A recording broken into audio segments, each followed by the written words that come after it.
written a great paper. You know the basics of APA referencing. But how do you cite a user or product manual when it doesn't name an author? I'm Jack from Proof. And in this video, we're going to look at how to cite a manual or handbook in the APA style 7th edition so that you can ensure you're getting the grades you deserve. Unlike most books, handbooks and manuals don't usually have a named author. So how do you cite one correctly in APA style? We're going to look at two things. Firstly, we'll look at how to cite a manual or handbook in the main body of your paper. Second, how to correctly present a manual or handbook in your APA reference list. To make sure it's completely clear, I'll provide examples for both. Ready? Let's dive in. In-text citations. APA referencing is an author date system. This means you would usually cite sources by giving the author's surname and the date of publication. But manuals and handbooks don't usually have a named author. In this situation, you should cite the organization that produced the manual or handbook. This is known as the group author.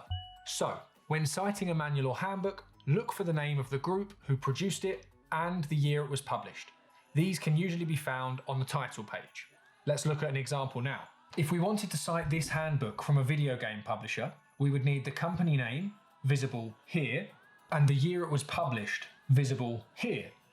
We'd then give these details in round brackets, separated by a comma, to cite the handbook. If we were quoting the source, we would also give a page number here. And if we named the group author in the main text, we would give the date in brackets afterwards, and we'd give page numbers for quotations after the quote.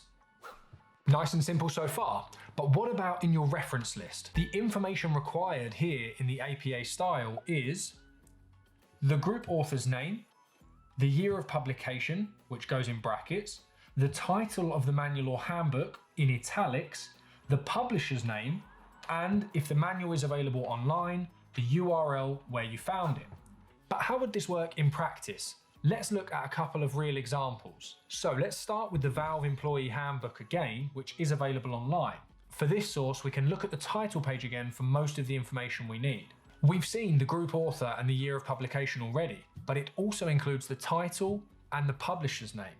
The URL will come from the website where you found it. So the complete reference would look like this.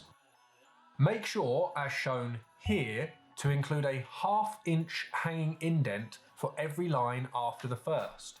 There are a few variations to keep in mind too.